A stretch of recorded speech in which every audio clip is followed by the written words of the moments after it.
están? Bienvenidos a este programa especial con motivo de los 109 años de la Revolución Mexicana. Conversaremos sobre esta etapa importante en la historia de nuestro país y para ello tenemos especialistas invitados y saludo con mucho gusto de derecha a izquierda Felipe Ávila Espinosa, académico y director del Instituto Nacional de Estudios Históricos de las Revoluciones de México. Bienvenido, ¿cómo estás? Muy bien, muchas gracias. Gracias, Felipe. Alejandro de la Torre, académico e historiador por la Dirección de Estudios Históricos del INAH. ¿Cómo estás? Muy bien, muchas gracias. Muy contento. Bienvenido, de estar muchas aquí. gracias. Y también está con nosotros Salvador Rueda Smithers, académico y director del Museo Nacional de Historia de México, Castillo de Chapultepec del INAH. ¿Cómo estás, Salvador? ¿Qué tal? Gracias por acompañarnos. Gracias. Y vamos a empezar, si les parece, con lo que sería prácticamente el inicio. ¿En qué momento inicia la Revolución Mexicana? ¿Por qué razones? ¿Cuál es el México de entonces? Por favor, Felipe. Bueno, es sabido que la Revolución Mexicana comienza el 20 de noviembre de 1910. El Plan de San Luis, que proclama Francisco I. Madero, hace este llamado a que el pueblo de México se levante en armas contra el gobierno de Porfirio Díaz. Tiene sus razones para hacerlo. Madero ha sido un muy exitoso candidato presidencial que compitió durante buena parte de los meses anteriores por la presidencia de la República, que fue apresado cuando Porfirio Díaz se dio cuenta de que era un serio desafío para su reelección y para el sistema político que tenía ya décadas de estar funcionando en el país. Estando preso en la cárcel, Madero, se llevan a cabo las elecciones. Porfirio Díaz no tiene problemas para reelegirse por séptima vez. Se hacen las fiestas del centenario de la independencia.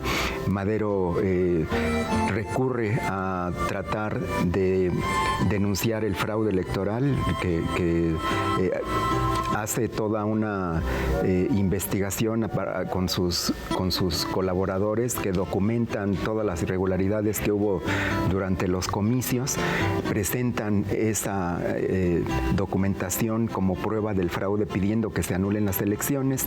El colegio electoral que califica la elección no juzga convenientes esas denuncias, califica como legal la elección y por lo tanto le extiende la constancia a Porfirio Díaz como presidente electo. Y cuando ocurre esto es cuando Madero decide escaparse de San Luis Potosí, se va a los Estados Unidos y desde Estados Unidos lanza el Plan de San Luis, donde llama al pueblo mexicano a levantarse en armas y pide la anulación de las elecciones porque las considera fraudulentas. Este es el inicio de la Revolución Mexicana, el 20 de noviembre de 1910, a partir del Plan de San Luis. Hablamos de un México que se encontraba en qué situación, Alejandro, un México en el que los hombres, las mujeres, los niños se dedicaban a la tierra, vivían en condiciones difíciles, una situación social donde el signo de la pobreza era el que permeaba.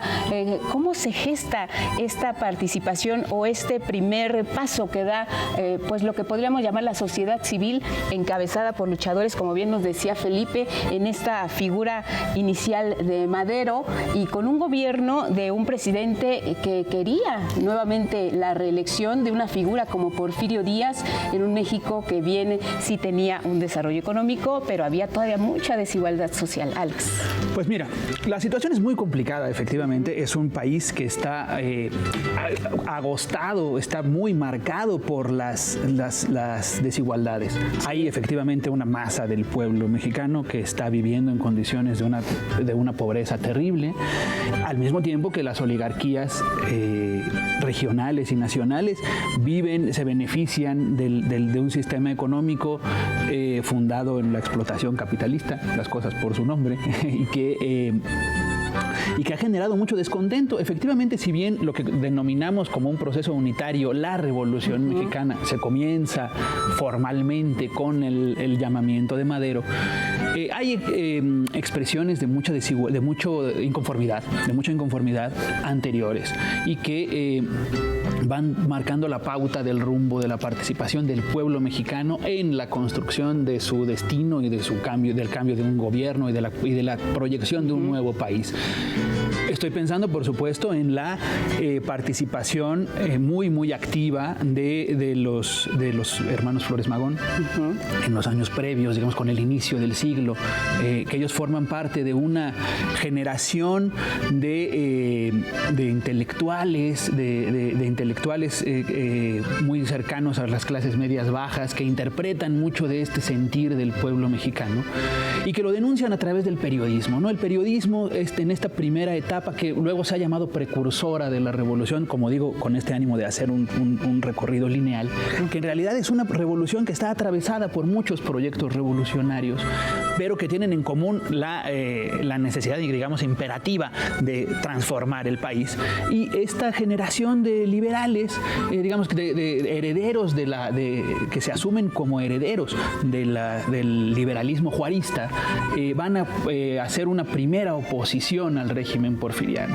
Una primera oposición que, como digo, se articula a partir del periodismo, de las denuncias en la prensa independiente, en periódicos como Regeneración, que inicia su primera etapa en la Ciudad de México, periódicos como El Hijo del Aguizote, El Diario del Hogar, van a generar un clima de denuncia y de inconformidad, y que terminará, digamos, va a ir creciendo la tensión social y la tensión política, al grado que en 1910 ocurre este llamamiento. El Partido Liberal Mexicano, que van a articular estos jóvenes a partir de los hermanos Flores Magón, pero también está Librado Rivera, Juan Sarabia, Antonio y Villarreal.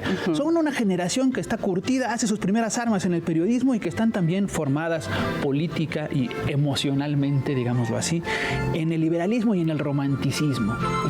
Tienen esta voluntad de transformar al país, y van a ir escalando, radicalizando sus demandas frente al régimen, llevándolas de un plano primero jurídico, son egresados de leyes, muchos de ellos, lo llevan luego a un plano político, a atacar la reelección, y poco a poco van construyendo un discurso de denuncia social, donde van señalando que la desigualdad está en la médula de los problemas sociales.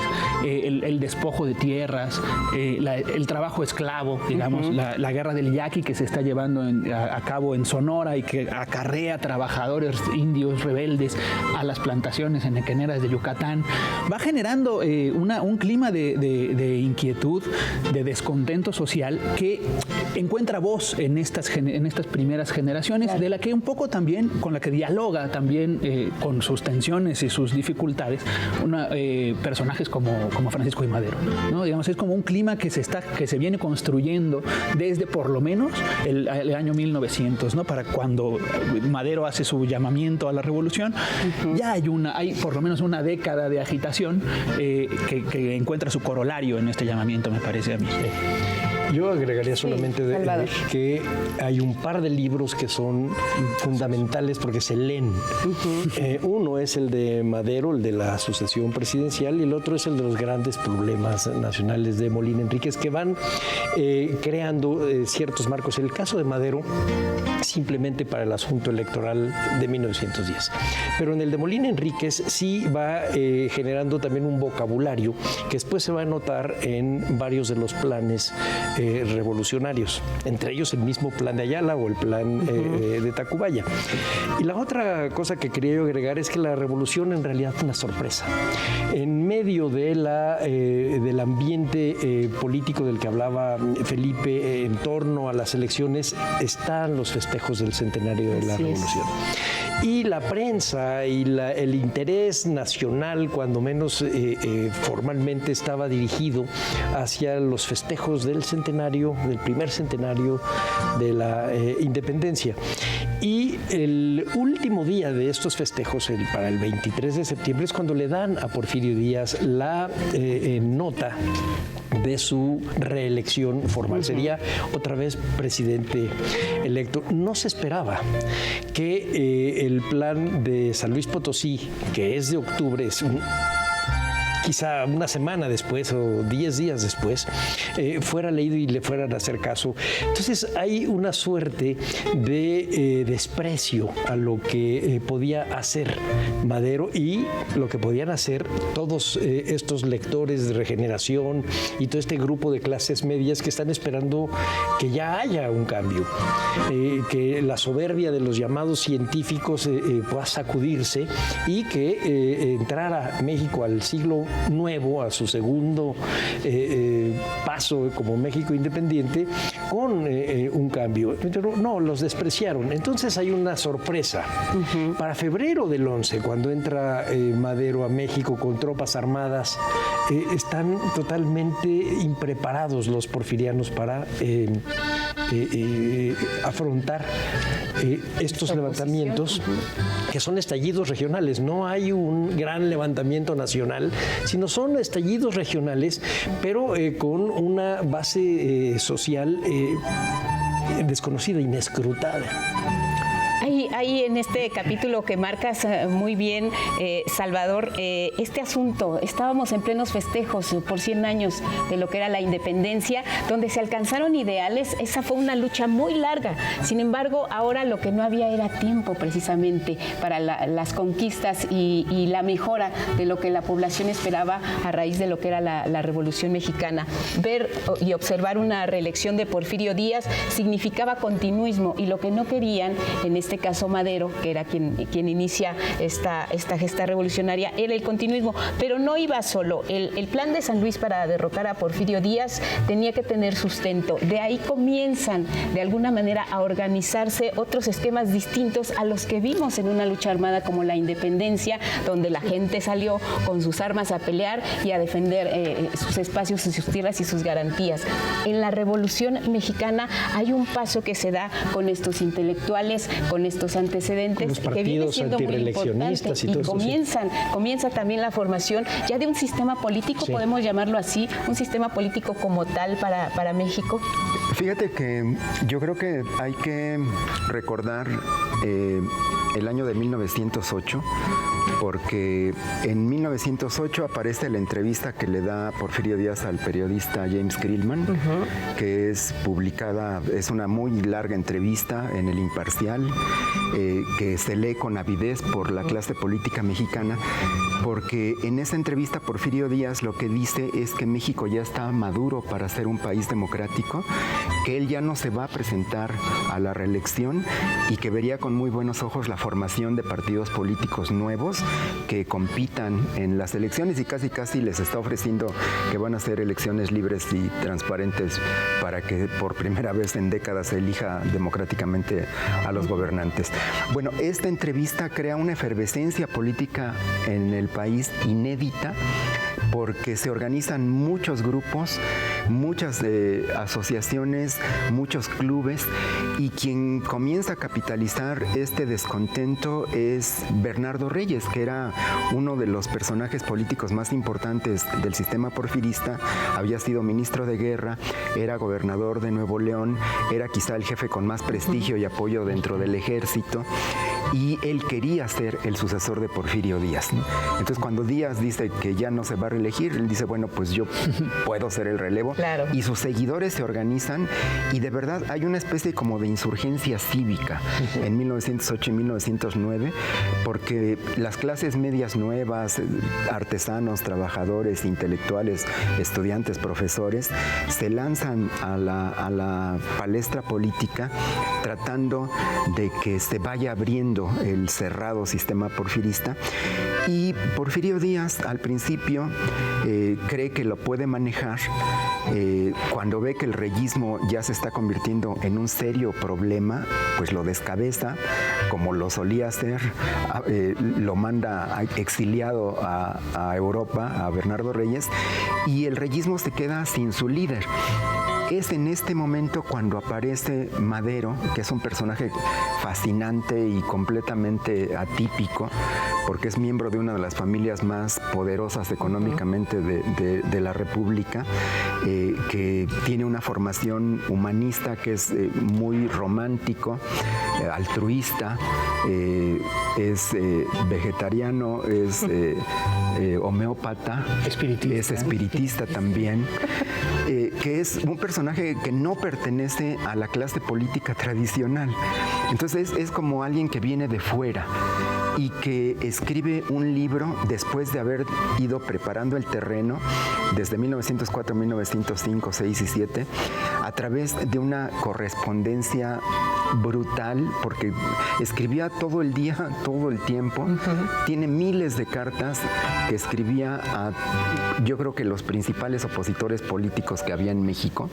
Él personalmente sostiene una intensa correspondencia con ellos, de manera que crea una red de corresponsales que le sirven para escribir, para tener el pulso político del país. Escribe un libro que es extraordinario, La Sucesión Presidencial de México en 1910, que no solamente es un diagnóstico de cómo funciona el sistema político porfirista, sino que también es como la receta de que ese no puede seguir funcionando, que está caduco, y le hace un llamado, un exhorto a Porfirio Díaz a que abra la democracia, y de manera premonitoria le dice que si no lo hace va a haber una revolución, y es lo que ocurre. Entonces Madero capitaliza el eclipse del reyismo, que se queda sin su líder indiscutible, y Madero se aprovecha de que Porfirio Díaz en 1909 y todavía en los primeros meses de 1910, quien le preocupa es Bernardo Reyes. Toda su atención está centrada en acabar con Bernardo Reyes, porque lo ve tan semejante a él que dice, es que si este no lo aplaco me va a dar un golpe de estado. Entonces él piensa que puede haber una rebelión en gestación si no logra controlar a Bernardo Reyes. ¿Y eso lo pierde, Felipe? ¿Eso es lo que pierde a Porfirio Díaz? Yo creo que fueron muchas cosas. Este fue un error que no previó, porque Madero no le preocupaba. Decía, este pobre joven norteño romántico medio chiflado, ¿qué peligro representa para mí? Tiene mucho dinero su familia, pero no tiene armas, no tiene ejército, no puede hacerme nada, ¿no? Entonces, cuando se da cuenta, es demasiado tarde. Claro. Y lo tiene que encarcelar, porque ya no había manera de detener esa insurrección cívica que fue el antirreeleccionismo de Madero en 1909 y 1910. Alex, ¿crees que Madero tiene a su favor la palabra, si bien para Porfirio Díaz no era la amenaza principal? Su preparación, su forma de ser, sus cualidades, son aquellas armas que no son quizá físicas, pero sí letales para derrocar a Madero bajo su principio de sufragio efectivo. Perdóname, para derrocar a Díaz. Claro. Creo que, bueno, como apunta Felipe muy bien, Madero es un enemigo atípico, digamos, para la estructura de la clase política porfiriana. Es un enemigo inescrutable. No sabes a qué va a jugar, ¿no? No puedes medirlo igual que a los oponentes, digamos, de la clase política tradicional. No podía afrontarlo como pudiera como pudiera ser el caso de Bernardo Reyes o incluso del propio Limantur, jefe del partido científico. Le pasa, hay una ruptura, creo que tiene que ver también, hay una ruptura generacional. El régimen porfiriano se hace viejo a ojos vistas y no está entendiendo las demandas de los jóvenes, de una pujante juventud que está formada con otras aspiraciones, y no puede, como no pudo escrutar tampoco a los magonistas, que creía que podía controlarlos a través de la persecución o del sometimiento, y se fueron radicalizando. En ese sentido sumaría también un tercer libro, digamos, digamos, además de, por supuesto, la Sucesión Presidencial. Hay un tercer libro que creo importante que se difundió mucho, que es El México Bárbaro, de Turner, ¿no? De John Kenneth Turner, que más que, sin hacer un análisis quizás tan fino de la situación económica o política de México, es un texto de periodismo de denuncia, digamos, que además además inaugura un género o forma parte de una oleada mundial de un género de periodismo de denuncia, de desenmascaramiento de las injusticias, etcétera, que circula muchísimo y sobre todo justamente en el contexto del centenario. Es un libro que empieza, su primera versión circula en Estados Unidos por entregas en 1909. En el contexto del centenario, exhibe hacia el exterior lo que está pasando en México y que, digamos, va a contribuir enormemente sobre todo en un registro de denuncia de la barbarie que se está cometiendo en un país que se presume a los ojos del mundo civilizado. Esa creo que forma un sustrato de percepciones que también contribuye a minar la legitimidad de Porfirio Díaz junto con todas estas movilizaciones y ante la incomprensión de una nueva forma de confrontarse políticamente que le terminó esta condición atípica de Madero, termina por obrar a su favor, digamos, porque se ve subestimado por el sistema porfiriano y permite su supervivencia, ¿no? Dentro de la lucha política.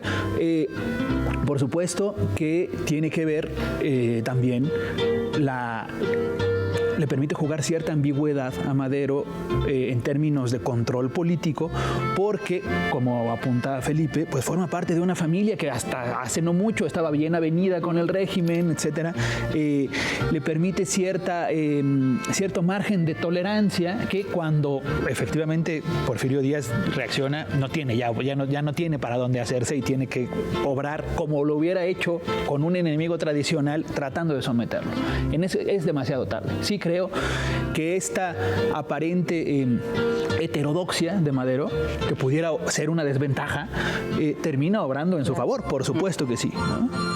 Y hay un elemento más que a veces no tomamos en cuenta a 109 años, que es el sistema electoral. Siempre pensamos que el sistema electoral de la época porfiriana es como el de ahora. No, Madero es el que propone el sufragio efectivo y la no reelección. El sufragio efectivo quiere decir que cada uno de los votos cuenta. En aquella época no era así, era a través de clubes y a través de delegados, y finalmente había una reunión y se nombraba o se elegía en un consejo enorme, en una asamblea de delegados, se nombraba a un gobernador o a jefes políticos. No, jefe político no, porque se lo nombraba directamente el presidente, pero a gobernadores y a distintos funcionarios de gobierno. En el caso de Madero, además, está proponiendo que tu voto sea el que cuenta. Entonces, el plan de San Luis Potosí está interpelándote personalmente, cosa que otros planes no, es a la nación y el que lo lee. Y en este caso, en recurrir a los modos de cómo tienes que elegir, te está interpelando, te está hablando personalmente. Entonces hay dos o tres cosas que hacen de Madero un personaje no solo raro, sino innovador. Y a lo mejor por eso también no lo pudo entender Díaz, y luego no lo pudieron entender también muchos otros, incluso revolucionarios. Pero innovador en lo siguiente: en primer lugar, hace un manejo excelente de las redes de comunicación, de tal manera que aunque el antirreeleccionismo no hace un estallido generalizado, sino en todo el país, hay antirreeleccionistas en todo el país. Llegó un momento en donde hay gente que sigue a Madero en todos lados, son sus corresponsales, les escribe todo el tiempo, está al tanto de sus movimientos, les da instrucciones, recibe información. Madero, un tipo con una gran energía, enorme energía para escribir tanta carta como lo que dice Felipe. Era un hombre que pudo controlar desde su escritorio lo que estaba pasando a través de los clubes políticos antirreeleccionistas de todas partes. Y finalmente llega a la silla presidencial. Claro, pero llega a la silla de una manera que era la que él había puesto tal vez como el último recurso, que es el levantamiento, porque al final el plan de San Luis dice, bueno, los países, las naciones, los pueblos tienen derecho a rebelarse contra gobiernos que no son los que ellos quieren o que los representan. Entonces, ya hace un llamado a una guerra el 20 de noviembre, como bien decía Felipe, aunque no inicia el 20 de noviembre del 10, es la fecha que hemos aceptado porque es la que llama Madero en el plan de San Luis Potosí. Pero es en mayo, abril y mayo, cuando del 11, cuando realmente políticamente queda encajonado Porfirio Díaz, porque el Ejército Federal ya no tiene opción.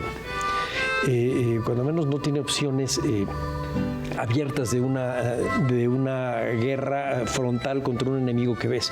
Cuando estás atacando a uno, ya se levantó el otro por el otro lado, ya se levantó el otro por el otro. Y de repente empiezan a tener revolucionarios maderistas en lugares en donde no te podías esperar que alguien leyera el plan de San Luis. Fíjate que yo creo que hay que señalar también que Madero es quizá el primer político moderno tal y como entendemos ahora nosotros la política, a lo que estamos acostumbrados, porque él comienza a participar en las elecciones a nivel local, a nivel municipal, les hacen fraude, fracasa. Apoya a un candidato opositor al gobierno de Coahuila, que también fracasa, el sistema porfirista los derrota, y entonces se da cuenta de que no se puede ganar a un régimen como el sistema político porfirista a nivel local, que tiene que ser una lucha nacional.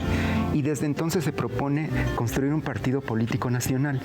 Y yo creo que el primer partido político moderno en nuestra historia es el Partido Nacional Antirreeleccionista, porque es el primer partido que se forma a partir de una discusión, de una reflexión colectiva de miles de gentes que están escribiéndose, intercambiando puntos de vista, de ideas, que se reúnen en una convención nacional y que adoptan una plataforma de principios políticos básicos, fundamentales. Eso no existía. Existía lo del Partido Liberal Mexicano, pero era un partido de cuadros. El Partido Nacional Antirreeleccionista es un partido muy grande, de miles de miembros, de adherentes que están participando a nivel local y que después confluyen en una organización nacional. Entonces, es el primer partido que se funda a partir de principios. Y es el primer partido que hace una campaña política como las que hoy conocemos. Antes no era necesario hacer campañas políticas porque Porfirio Díaz decía quién iba a ser el diputado o el senador o el juez, porque antes se elegían los jueces también, ahora ya no, o el gobernador, pues, o bueno, él siempre 8 veces fue presidente de la República, ¿no? Y decía quién iba como vicepresidente. Pero bueno, el partido antirreeleccionista de Madero es la primera irrupción novedosa, moderna de la política tal y como ahora la entendemos. Y se está anticipando muchas décadas a lo que era el país de entonces. Por eso es que la revolución a la que él llama es una revolución que no ocurre, porque Madero creía que todos esos cuadros simpatizantes, militantes antirreeleccionistas que votaron por él, que defendieron el triunfo, que después se sintieron defraudados, al estar tan enojados iban a tomar las armas y se iban a lanzar a la sierra a tirar bala contra los federales. Y eso no ocurrió, porque el compromiso de estar en una causa política es muy distinto al compromiso de estar en un ejército guerrillero.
vamos a dar un brinco y ubiquémonos en el exilio ya de Porfirio Díaz, en la caída también en su momento bajo sus ideales de Francisco y Madero, y quienes antes eran aliados se convierten en rivales y todo es por el poder, por la silla presidencial.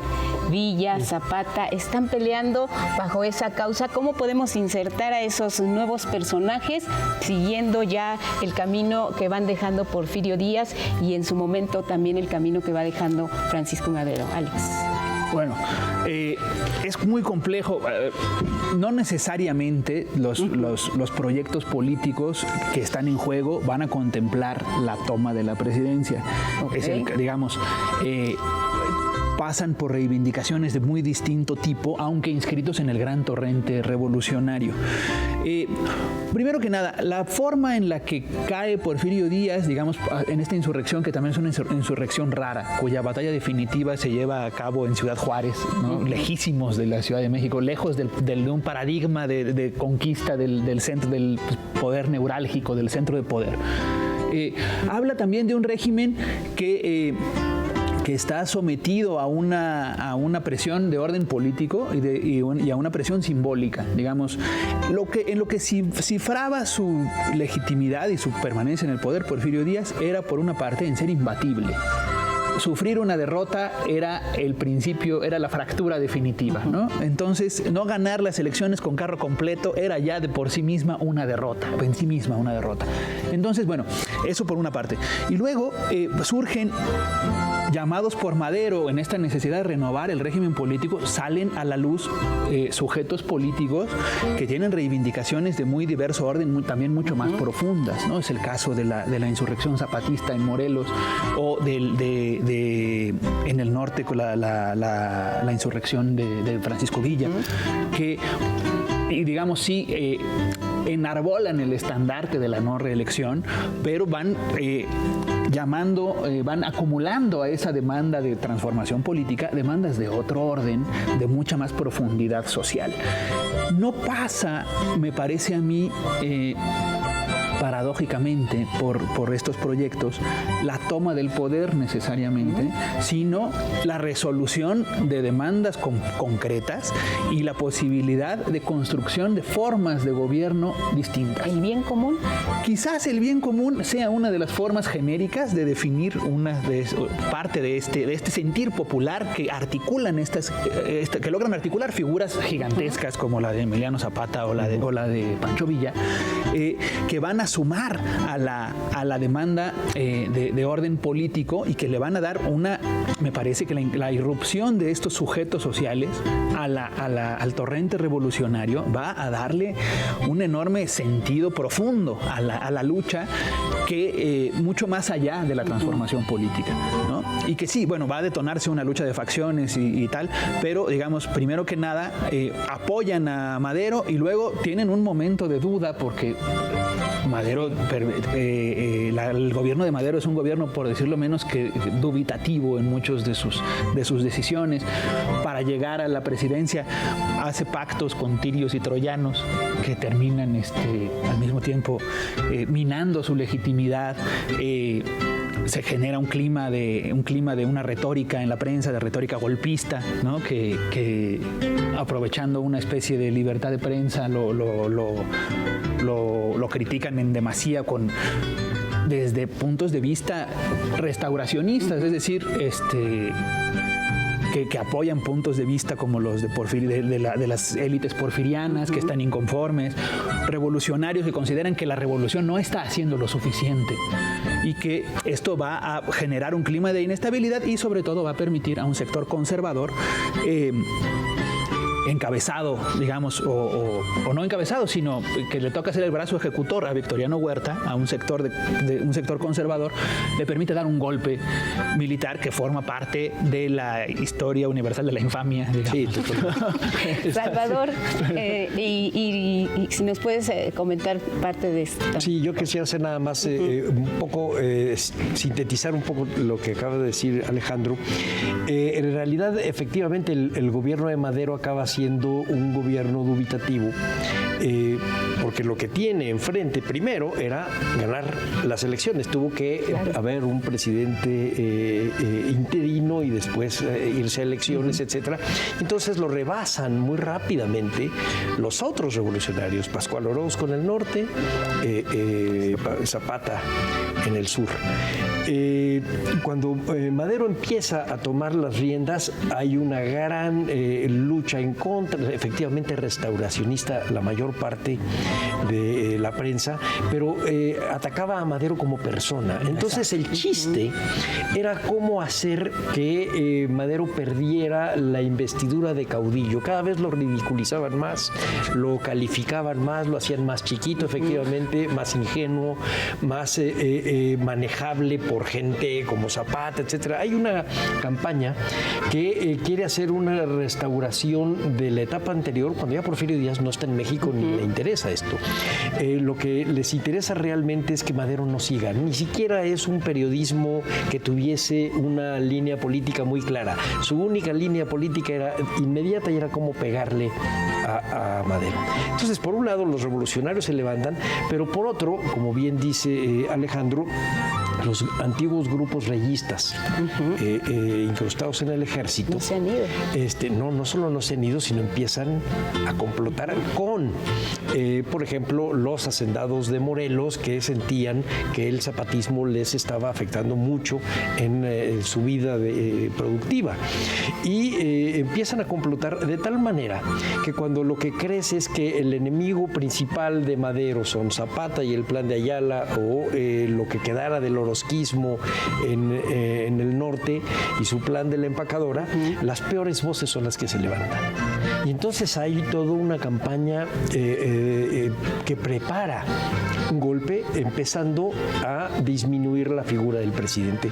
De tal modo que cuando llega el cuartelazo de febrero de 1913, la Ciudad de México no hace nada por defender a Madero. Es que fíjate que Zapata dijo que la revolución de Madero había sido una revolución a medias, que no había querido ir hasta sus últimas consecuencias, y tenía toda la razón. ¿Pero por qué? Porque Francisco I. Madero era un revolucionario que quería hacer una transformación política del país.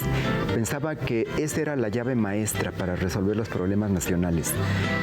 Una elección democrática iba a producir buenos gobernantes.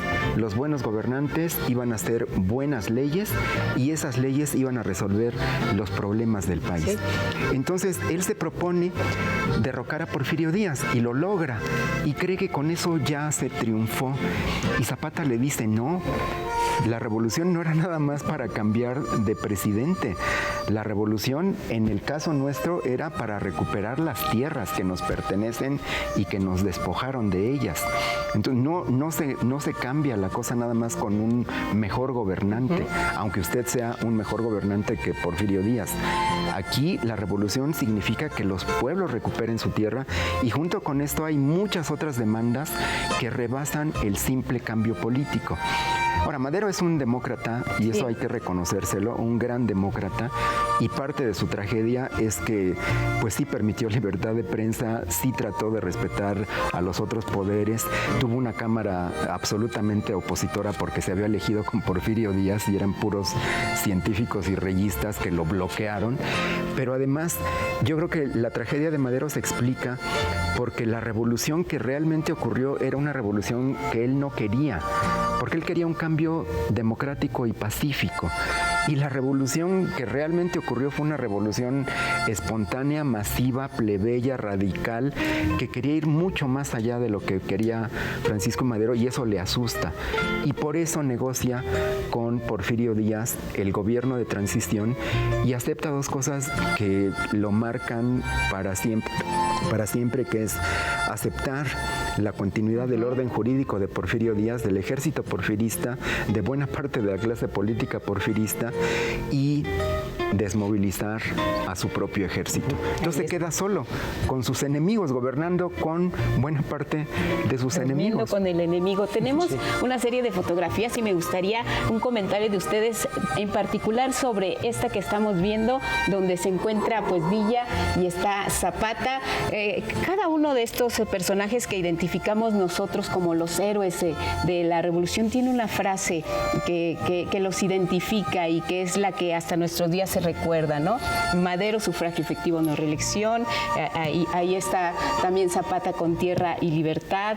No, fíjate, qué bueno que tocas ese punto. Aclárenos ese punto. Son interpretaciones posteriores a la revolución. Tierra y libertad es una frase de Herzen que aparece en castellano el 19 de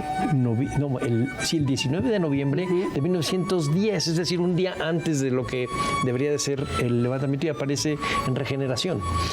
La frase de Zapata era reforma, libertad, justicia y ley, porque es la que reflejaba lo que Felipe está ahorita diciendo. Es decir, lo que Zapata estaba pidiendo no solo es el regreso de las tierras, sino con una cierta legalidad que no había desaparecido, que era el regresarles tierras, montes y aguas a los pueblos, y una administración de justicia que fuera pareja.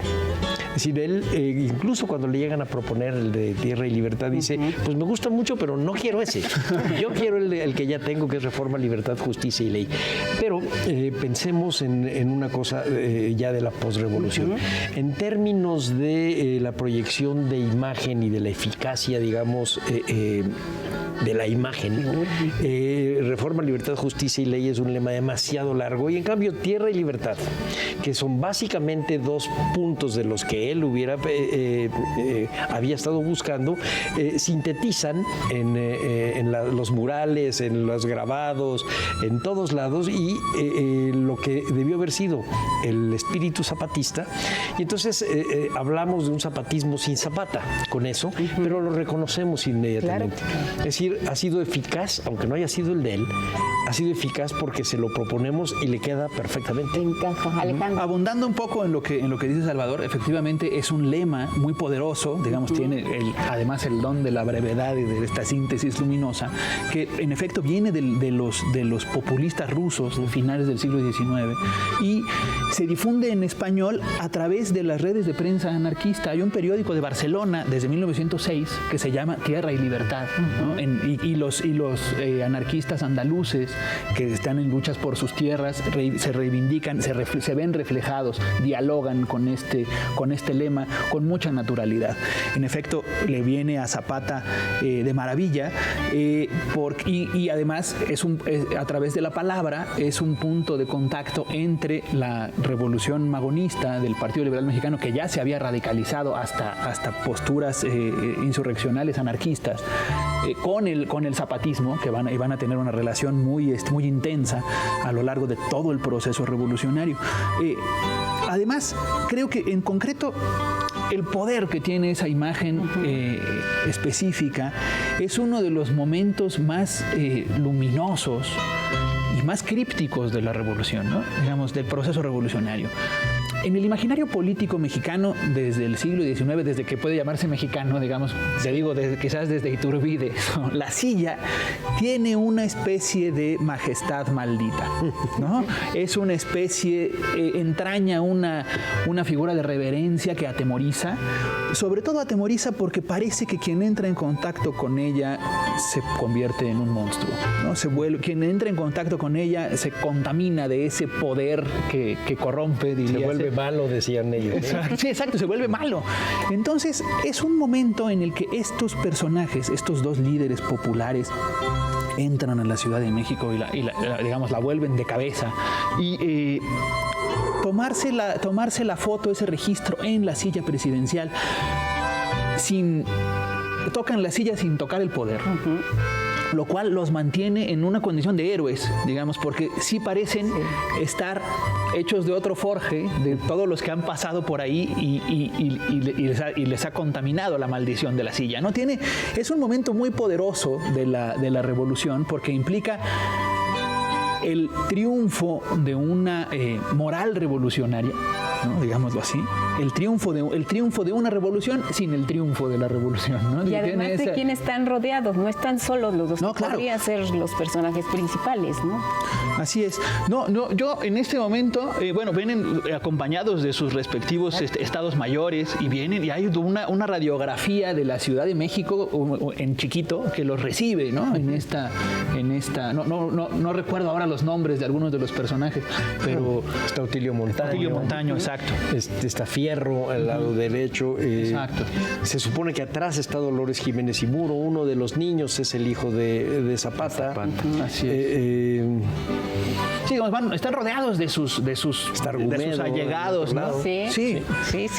Es un momento muy, muy significativo por todo lo que muestra y por todo lo que oculta también, ¿no? Tiene esta maravilla de la fotografía que además, el proceso revolucionario mexicano es una de las primeras revoluciones que se documenta a través de la fotografía y del cine. ¿No? Tiene estos elementos, lo que lo convierten en una revolución moderna, visual, ¿no? Claro. Entonces tenemos estos elementos, los caballos, las locomotoras son uno de los personajes cruciales, ¿no? de esta y ahí aparece también otro personaje importante que es Venustiano Carranza, que concreta una ¿cómo le podemos llamar? Un momento de la historia de México que nos sigue marcando, que es la proclamación de la Constitución. Una Constitución que también ha tenido modificaciones, pero que también nos ubica en otro momento histórico. Les pediría un breve comentario precisamente de un par de minutos sobre la importancia de Carranza, lo que viene siendo la Constitución, y nos vamos ya a un poco más cerca de nuestros tiempos. Te pediría, por favor, si inicias, Felipe. Bueno, yo creo que Venustiano Carranza es un personaje fundamental que marca en buena medida la revolución, porque es el líder que triunfa en la revolución. Después de esta imagen tan significativa, tan simbólica, se desata la guerra civil entre los revolucionarios. Villa y Zapata quedan aliados de un lado, enfrentados al constitucionalismo. Carranza y Obregón están del otro. En 1915 triunfa Venustiano Carranza y a partir de ahí convoca al Congreso Constituyente. Es la corriente triunfadora de la revolución, y la Constitución de 1917 refleja los puntos de vista de la corriente triunfadora de la revolución. Es un Congreso Constituyente en donde no están ni Villa ni Zapata ni ninguna otra corriente, solo los constitucionalistas. Pero es una Constitución muy incluyente, porque a pesar de que los habían derrotado en los campos de batalla, la legitimidad y el impacto de las aspiraciones de Zapata y de Villa se tuvieron que ver reflejadas en el Constituyente, en artículos como el 27, como el 3º, como el 123, que trataron de recuperar lo que era la esencia de las principales demandas revolucionarias. Y bueno, pues yo creo que la Constitución es todavía la que nos rige, a pesar de los miles de parches que le han hecho. Se le reconoce todavía esas facciones. ¿Qué ves, Alex?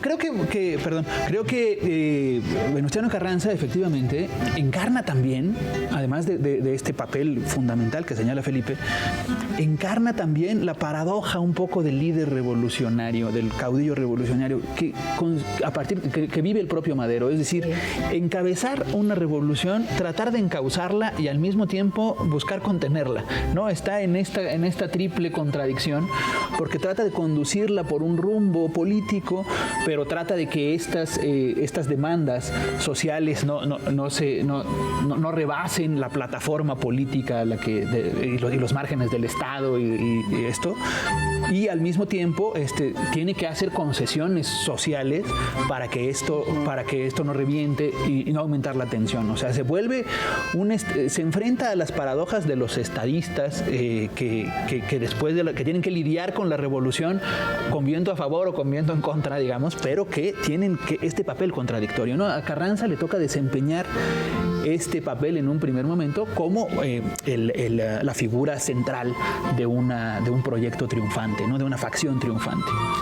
Y además era que tenía más claro el papel de un primer jefe y del Poder Ejecutivo en manos de un hombre que pudiera tomar decisiones. Y mira, se los dice alguien que es afín al zapatismo, pero sí les puedo decir que si no fuera por la Constitución de 1917, probablemente la década revolucionaria hubiera sido de la suma de episodios de rebeldías y de estallidos sociales que no habrían tenido digamos, un resultado en términos de organizar un gobierno muy claro.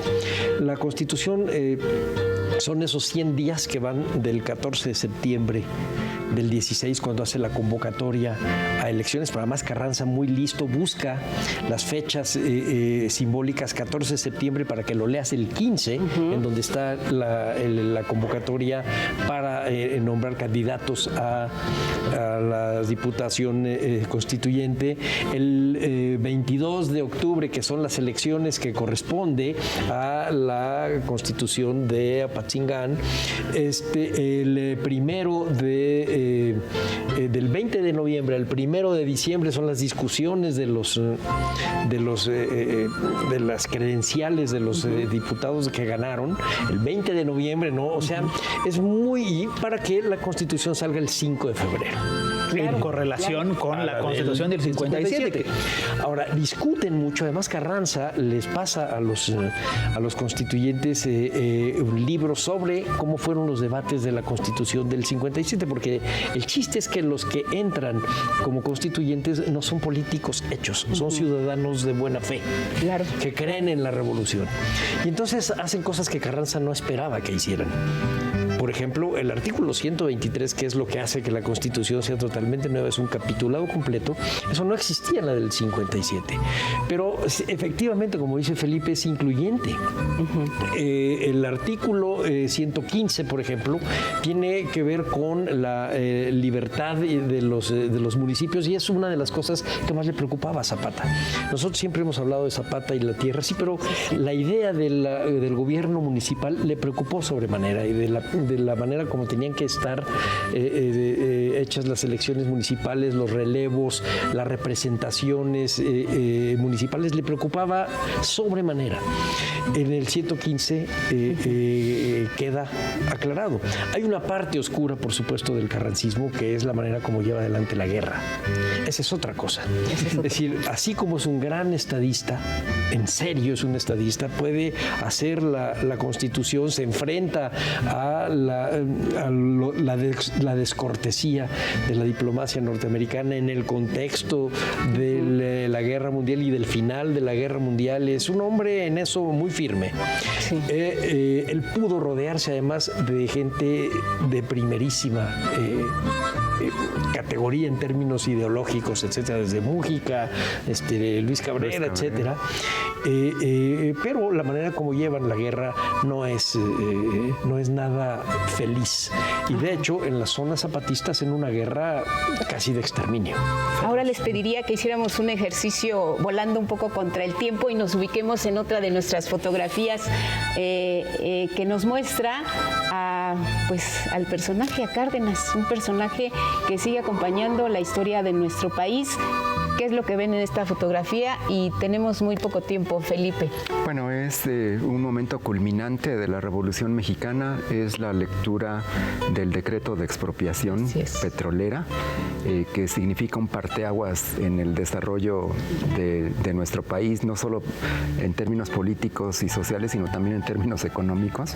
Pemex ha sido el motor del desarrollo del crecimiento económico desde entonces hasta la fecha, y creo que el cardenismo es como una vuelta a los orígenes populares de la Revolución Mexicana. Es el presidente joven, comprometido con el pueblo, con los sectores más pobres, que utiliza el enorme poder presidencial para hacer una redistribución de la riqueza, para repartir la tierra, para hacerle justicia a las demandas de los trabajadores y también para plantársele a las empresas extranjeras y ejecutar un acto de poder soberano que culmina con la lectura de la expropiación petrolera el 18 de marzo de 1938. ¿Tú qué ves, Alex, en el cardenismo? Es un periodo crucial para comprender como la configuración política de la revolución, digamos que es como una especie de culmen de la revolución, porque bueno, ya se tiene una constitución, ¿no? Con estas incorporaciones que apuntaba Salvador, ¿no? Con la colaboración de Mújica y de Luis Cabrera y tal. Pero bueno, una cosa es tener una ley, un marco legal, y otra pues es llevarla a la práctica, ¿no? Y digamos, este es un momento clave, ¿no? de consecuencia con el marco jurídico en el que está inscrita el proceso revolucionario. Entonces, es en efecto el cardenismo, es el emblema del cardenismo, pero no solamente es el cardenismo la expropiación petrolera, sino engloba un periodo de radicalismo, digamos, un momento del gobierno posrevolucionario en el que se revolucionan, nunca mejor dicho, las artes, los proyectos educativos. Es un momento de una enorme efervescencia, donde hay una participación, que me atrevo a decir, inusitada, de intelectuales, de compromiso con la construcción de un proyecto nacional, cifrados en un proyecto progresista de nación, ¿no? Que tiene como su puntal la defensa de la soberanía. Esto no es baladí este momento, porque es justamente una de las demandas históricas de la revolución, es restarle privilegios a las empresas extranjeras que prácticamente dictan las políticas económicas del país, y en este es un golpe en la mesa de decir, bueno, este es un país soberano, etcétera, que se va a regir sus propios destinos. Es efectivamente, me parece, uno de los momentos esenciales del siglo XX mexicano, ¿no? Sí, cómo no. Cuando menos icónico, sí. Cuando uno lee a Cárdenas dice, ¿ustedes piensan que la expropiación petrolera y confrontar a las compañías extranjeras fue difícil? No. Lo difícil fue confrontar a las compañías extranjeras que estaban ligadas a la colonización de la tierra y al usufructo de los ríos y de las aguas. Dice, esos fueron los difíciles, porque fue muy ruda la lucha. Había una gran descortesía. Uno puede leer las respuestas de los diplomáticos extranjeros, tanto a la expropiación petrolera como a esto que tiene que ver con el reparto agrario y la expropiación, es decir, la apropiación por parte del Estado de los bienes de las tierras nacionales para poderlas repartir. La descortesía, la majadería diplomática fue tremenda, y Cárdenas nunca perdió la línea que la ley le marcaba, y tuvo el valor, los pantalones para decir, señores, si no vamos a negociar, entonces, con permiso, la ley se cumple y vemos cómo le hacemos. Fue realmente un momento clave, porque creo que hizo que el siglo de la Revolución Mexicana, que fue todo el siglo XX, mal que bien, y el hecho de que de un modo o de otro la Constitución siga siendo la Constitución, tuvo como puntal el cardenismo, porque le dio ejemplo a los siguientes presidentes de la República hasta dónde no podían ceder soberanía, hasta dónde tenían que ser firmes. No todos han sido así, pero por eso Cárdenas es icónico. Es decir, es el ejemplo a seguir. Y el tipo era un revolucionario de tiempo completo. Uno lee el resto de la biografía de Cárdenas después de que fue presidente de la República, y está peleando siempre por la transformación de las condiciones injustas que separan a las sociedades. Era un hombre que estaba pendiente de cómo hacer que para que la sociedad mexicana funcionara necesitaba haber una justicia social, es decir, que la separación entre el dueño de los bienes de producción y el otro, que es solamente un trabajador o que no tiene nada, sea cada vez menor. Es decir, necesitaba él ver el México que recorre todo el tiempo, aún después de presidente, para poder decir es que para que la revolución se practique no necesito ser presidente, se necesita ver pensamiento revolucionario. Y con eso nos quedamos, con ese pensamiento revolucionario que permea hasta nuestros días. Les quiero agradecer mucho su presencia, sus comentarios y únicamente pues que me dijeran con qué personajes se quedan de la Revolución Mexicana. Felipe Ávila Espinosa, académico y director del Instituto Nacional de Estudios Históricos de las Revoluciones de México. ¿Con quién te quedas? Con Zapata. Con Zapata. Y con Ángeles. Muy Felipe bien, Ángeles. muchas gracias Felipe. Alejandro de la Torre, académico e historiador por la Dirección de Estudios Históricos del INAH, ¿con quién te quedas? Va a sonar a una demagogia terrible, pero el pueblo, las mujeres y los hombres de México que se volcaron a construir un nuevo proyecto de nación, creo que son el personaje colectivo en el que son el espejo humeante con el que tenemos que dialogar.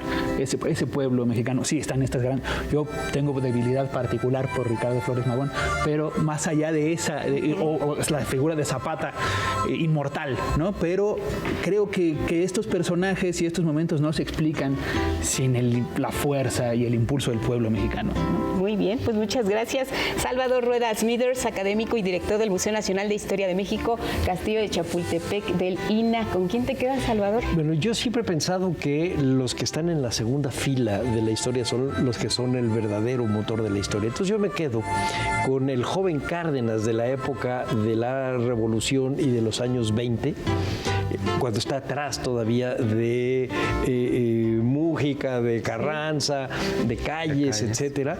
Es decir, este Cárdenas que va formando un espíritu que va a ser el espíritu del siglo XX mexicano. Yo me quedaría con ese Cárdenas. Y por supuesto, mi inclinación siempre ha sido por Emiliano Zapata. Es difícil. Pues ahí está, para todos los gustos. Muchas gracias Felipe, Alejandro, Salvador. Gracias y sobre todo gracias a ustedes por su atención. Nos vemos en la próxima. Pásenla bien.